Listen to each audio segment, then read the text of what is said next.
नमस्कार विद्यार्थी जी, आप सब कैसे हैं ये बताइए।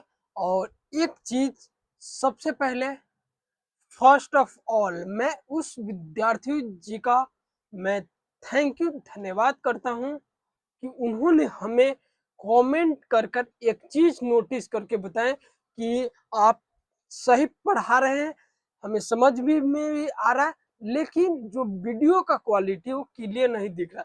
तो हम उस विद्यार्थियों को सबसे पहले सतनमन। मैं उस विद्यार्थियों को इस वीडियो के माध्यम से पूछना चाहता हूँ कि ये वीडियो हम आज रिकॉर्ड कर रहे हैं, तो क्या इस वीडियो में भी और कोई एरर है, ऐसे बताते रहिएगा।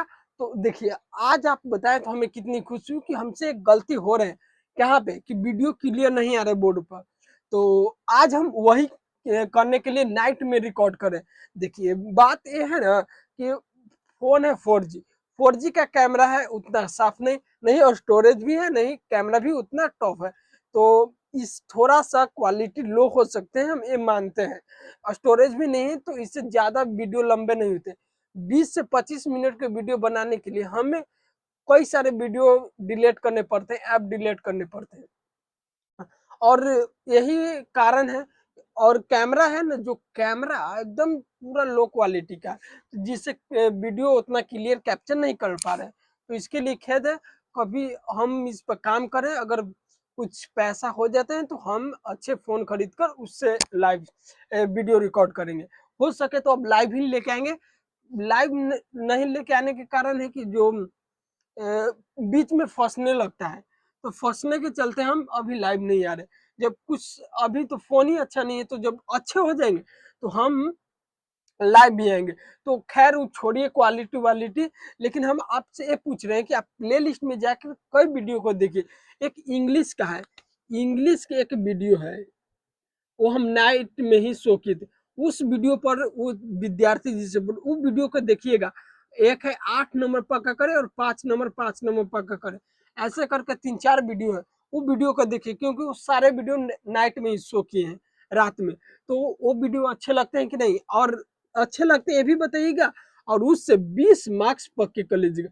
हम हर एक वीडियो में बोल रहे हैं 20 मार्क्स पक्के कर लीजिएगा। और अगर आप वीडियो नहीं देखना चाहते तो टेलीग्राम पर उस वीडियो का फोटो PDF अपलोड है, वहां से देखकर याद कर लीजिएगा। इतना हो गए। और उस विद्यार्थी जी से या सभी विद्यार्थी जी आप बताइएगा कि इस वीडियो का क्वालिटी कैसा है, और मेरी आवाज एकदम क्लियर जाते हैं कि नहीं, हम जो पढ़ाते हैं वो समझ में आ रहे हैं कि नहीं, ये सब बताइएगा, ताकि उससे हमें कुछ आइडिया मिलता है कि हमें कहाँ पे कैसे काम करना है। तो चलिए स्टार्ट करते हैं। और ये जो वीडियो है, अवकलज का अनुप्रयोग है, वन शॉट है। क्या है? वन शॉट क्लास है 12th के लिए। और 12th में अगर आपको 100 मार्क्स लेके आना है, 100, तो आपको इतने चैप्टर पढ़ना अनिवार्य है। प्रतिलोम त्रिकोणमिति, अवयव सारणिक, अवकलन, समाकलन, 3D प्रायिकता, वेक्टर। इतना चैप्टर से बोर्ड एग्जाम 12th में 100 आउट ऑफ 100 लाया जा सकता है। अब आपको इतना ही चैप्टर पढ़ना है, तो इसके बारे में हम लास्ट में बताएंगे। फिलहाल इतना चैप्टर देख लीजिएगा। अगर वीडियो अगर रिकॉर्ड होते वक्त कट जाते हैं तो खेद रहेंगे, लेकिन अगर लास्ट में हम रह गए, वीडियो कट नहीं होते, तो इस पर एकदम अच्छे से एक्सप्लेन कर देंगे और 100 लेके आने के लिए जरिया भी बता देंगे। तो चलिए स्टार्ट करते हैं ऑब्जेक्टिव का। ऑब्जेक्टिव पहला है, पहला ऑब्जेक्टिव है मस्त। एक वृत्त की त्रिज्या दिया, एक वृत्त की त्रिज्या कितना है? एक वृत्त की त्रिज्या 6 सेंटीमीटर पर आर के सापेक्ष, आर के सापेक्ष क्षेत्रफल में परिवर्त की दर ज्ञात करना। परिवर्त की दर मतलब एक्स आर टी, यानी क्षेत्रफल। तो वृत्त का क्षेत्रफल, वृत्त का क्षेत्रफल क्या होता है? वृत्त का क्षेत्रफल पाई आर स्क्वायर, ठीक है, पाई आर स्क्वायर। तो आर के सापेक्ष अवकलन पड़ रहा है, जिसमें दर पूछेगा उसी के सापेक्ष अवकलन करें। तो डी वाई बटा डी एक्स लिखते हैं, तो डी एक्स की जगह आर, क्योंकि हम आर के सापेक्ष अवकलन कर, तो D pi R square by R. अब इसको अवकलन करें, जो पावर है पहले आ जाएगा, तो 2 पाई आर आ गए, ठीक है। तो अब कहाँ पे आर के मान यहाँ पे रखना है, तो आर के मान क्या है? 2 पाई गुने 6, 6 कितना? 12 पाई, यानी इसका फाइनल आंसर निकल के आ गया 12 पाई। कैसे बताएं? वृत्त का जो सूत्र है, फॉर्मूला, उसको लिख देना है, फिर आर के सापेक्ष अवकलन कर देना, अवकलन करने के बाद 2 पाई आ जाएगा। यहाँ पे आर के मान रख देना है। जब आर के मान रखिएगा तो 12 पाई आ जाएंगे। तो 12 पाई कहाँ पे ऑप्शन में, तो 12 पाई ऑप्शन नंबर बी पे है। इसका सही आंसर ऑप्शन बी हो जाएंगे। नेक्स्ट ऑब्जेक्टिव पर चलिए और ध्यान से देखिए। नेक्स्ट ऑब्जेक्टिव ये है, नेक्स्ट ऑब्जेक्टिव इसमें आपको ये करना है, जो वाई स्क्वायर है पहले इसको लिख लेते हैं, वाई स्क्वायर 4x, इसको शॉर्ट फॉर्म में चलते हैं। अब जो ये y का मान दिल है तो y के मान यहाँ पे रखेंगे, लिखेंगे y के मान रखने पर, जब y के मान यहाँ पे रख देंगे तो y के मान क्या है, x प्लस 1 का वर्ग है तो वर्ग कर देंगे 4x। ठीक है, अब इसको x का square plus 2x plus 1 equal 4x हो गया। ठीक है, अब ये जो प्लस इधर आएगा माइनस में, plus 2x plus 1 minus 4x equal to 0, X square minus 2x plus 1 equal to 0। ठीक है, ये हो गए। तो अब इसको क्या करना है, पूछ रहे हैं तो x प्लस x माइनस 1 का होल स्क्वायर हो सकता है, कैसे, अब इसको हम टूट गए तो एक्स स्क्वायर हो गया माइनस 2x प्लस 1 हो गए। अब जब एक्स स्क्वायर तो ये जो पावर है इधर जाएगा तो कितना हो जाएगा 0, जब 0 हो जाएंगे तो कितना बचे, x माइनस 1 इक्वल 0, यानी x का मान 1, x का मान क्या निकल के आ गया, x का मान 1। तो सबसे पहले x का मान 1 लिखना होगा। तो सब पहले क्या लिखा था, x फिर y के मान, तो x के पहले x का मान, तो x के मान 1, y के मान अभी नहीं निकला है तो निकालना है, तो y के मान निकालना है। तो पहले 1 होना चाहिए, तो पहले 1 है नहीं, तो ये तो होंगे नहीं, पहले 1 है, हाँ इसमें भी है, इसमें माइनस में, तो अब ये तीनों में कंफ्यूजन है, तो अब y के मान निकालना पड़ेगा।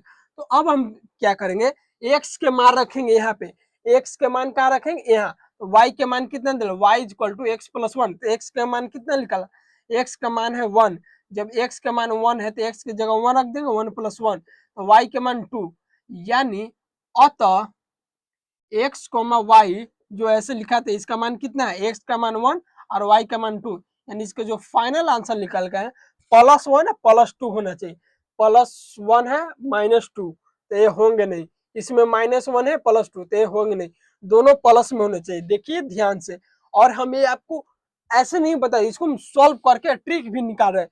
तो इसका आंसर कितना है 1 2, यानी 1,2 जो कि ऑप्शन नंबर बी पर है, इसका सही आंसर ऑप्शन बी हो जाएंगे। अब नेक्स्ट ऑब्जेक्टिव पे चलिए। नेक्स्ट ऑब्जेक्टिव है थर्ड। थर्ड ऑब्जेक्टिव को क्या करना है, थर्ड ऑब्जेक्टिव को सॉल्व करने के लिए देखिए वीडियो चल रहे हैं कि नहीं, हाँ वीडियो भी चल, तो थर्ड ऑब्जेक्टिव को सॉल्व करने के लिए यहाँ पे y के मान दिले हैं और x, तो हम क्या करते हैं, y के जो मान लिख दिले है उसको लिख देंगे, नहीं देखिए अभिलंब परिवहनता ज्ञात करना है, तो अभिलंब में देखिए जब लंबवत हो, यानी एक फॉर्मूला है इसे नोट कर लेके याद कर लीजिएगा, जब लंबवत हो तो m1 क्रॉस m2 का मान -1 होता है, m1 क्रॉस m2 का मान -1 होता है। अगर वही समांतर में हो m1 इक्वल टू m2 होता है, m1 इक्वल टू m2 होता है। इस वीडियो में वही खोज रहे हैं, हाँ अभिलंब खोजे, यानी m1 इंटू m2 का मान -1 होंगे। तो आपको यहाँ पे क्या x के मान रखना है बाबा, यानी y का मान कितना, y का मान दिला है 2x square plus 3 sign x, तो अब इसको क्या करेंगे, x के सापेक्ष हम अवकलन कर देंगे, तो हो जाएंगे dy बटा dx, जो कि ये सूत्र अभी नहीं लागू हो गए, देखते हैं कब लागू होते हैं, लेकिन ये याद कर लीजिएगा, मोस्ट ऑफ इम्पोर्टेंट है, इस पर एक ऑब्जेक्टिव बन जाते हैं, और इस चैप्टर से एक ऑब्जेक्टिव फिक्स ना तो 2 मार्क्स फिक्स रहते हैं, 2 मार्क्स एक गो फिक्स रहते हैं। तो एक्स के सापेक्ष अवकलन करें तो ये पहले आ जाएगा, तो कितना हो जाएगा 2 गुने 2 एक्स, ये पहले आ जाएंगे तो कितना हो जाएगा, इसका अवकलन करेंगे तो साइन एक्स का हो जाएगा कॉस एक्स, तो कॉस एक्स हो गया 4x प्लस 3 कॉस एक्स, जब x के मान यहाँ पे कितना दिला, x के मान 0 दिला, तो x के मान जब 0 रखेंगे तो 4 गुने 0 प्लस 3 कॉस 0, ये आ जाएगा पूरा 0 प्लस 3 कॉस 0 डिग्री के मान 1, तो 1 यानी 3, तो dy बाई dy बटा dx कितना है 3, यानी ये जो फॉर्मूला हम अभी बोल रहे हैं तो ये फॉर्मूला इसमें लागू नहीं होंगे, लेकिन याद कर लीजिएगा ये फॉर्मूला लगता है नेक्स्ट इसमें लागू होंगे। तो इसका आंसर कितना फाइनल निकल के गया, फाइनल निकल के गया ऑप्शन 3, यानी इसका आंसर ऑप्शन 3 पर है। ऑप्शन ए पर 3 नंबर दिए। अब नेक्स्ट ऑब्जेक्टिव है, X square plus Y square is A square.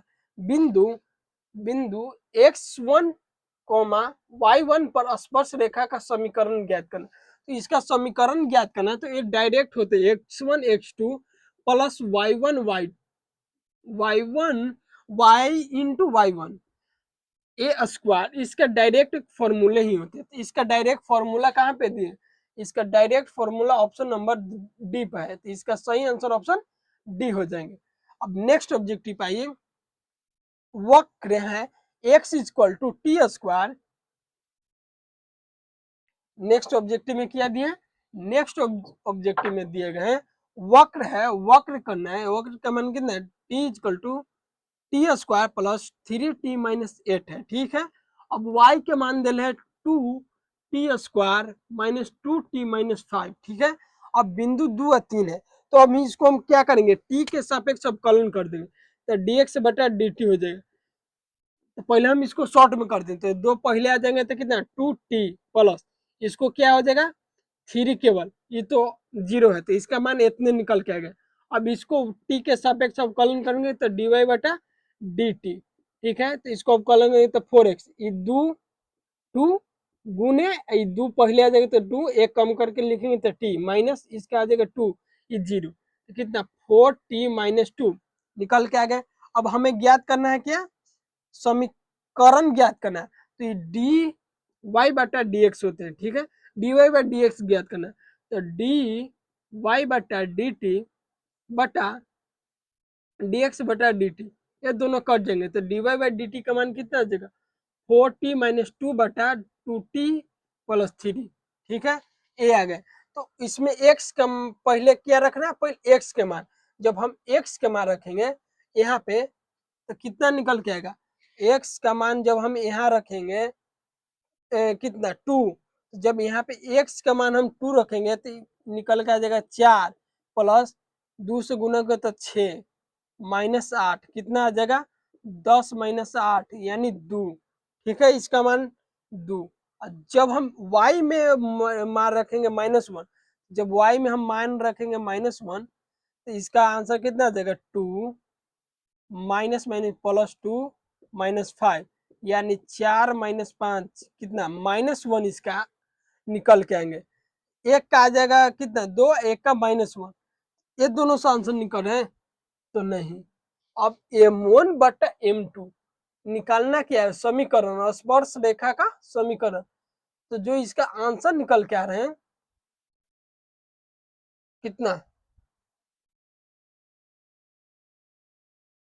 y का मान रखे कितना 2 -1 तो 4, तो -4 -6, देखिए यहाँ पे y का मान कितना -1, तो यहाँ पे हम जो t है उसका मान रख देंगे -1, यानी -1 से गुना करें -2 बटा नीचे वाला x का मान कितना, x का मान निकल के आएगा 2, तो जब 2 से गुना करें तो 2t गुने 2 प्लस 3, तो ऊपर कितना हो जाएगा -4 -2 बटा 4 प्लस 3 यानी -6 बटा 7, यानी इसका जो फाइनल जो आंसर निकल के आएंगे -6/7, माइनस में 6/7, माइनस में 6/7 जो कि ऑप्शन नंबर बी पर है।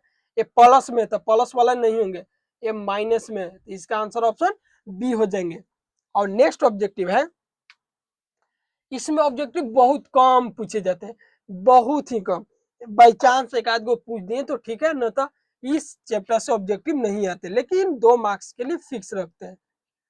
अब दिले है क्या y इक्वल टू दिले है 2x square plus 3 sign x, ठीक है। यहाँ पर भी फिर x के मान 0 लेना है, जब x तो इसको हम x के सापेक्ष अवकलन करेंगे तो dy बाई डी एक्स, ये 2 है पहले आ जाएगा तो इसमें गुना आएगा तो 4x प्लस 3 साइन x का हो जाता है cos x। अब x का मान यहाँ पे दिले है कितना 0, जब x का मान 0 तो पूरा 0, 3 cos 0 डिग्री का मान 0 यानी cos 0 डिग्री का मान 1, यानी इसका आंसर 3, तो dy बटा dx का मान 3 है। तो ये लगता है दोनों सेम ही आ गए हैं ना, हाँ देखिए दोनों सेम है, स्पर्श रेखा अविलंब प्रवणता ज्ञात करना है, उसीलिए दोनों सेम है। तो इसका आंसर कितना निकल के आ गया? +3। +3 ऑप्शन बी। ये दोनों जो क्वेश्चन है दोनों सेम ही है। और एक लास्ट है, अगर आपको ऐसा ट्रिक केवल हम बता दे रहे हैं, अगर log x बटा x रहे तो इसको उच्चतम मान पूछेगा तो हमेशा 1/e के रूप में आएगा, 1/e के रूप में आएंगे। इसका आंसर कितना हो जाएगा? 1/e। अब लास्ट है ए, f(x), इसको भी सॉल्व कर देते। हम वीडियो थोड़ा फास्ट बोलें, क्यों? क्योंकि इसका स्टोरेज बहुत कम है, ताकि वीडियो कट न हो जाए, इससे पहले ही हम पूरा सॉल्व कर दें। तो देखिए f(x) का मान दे रहे कितना?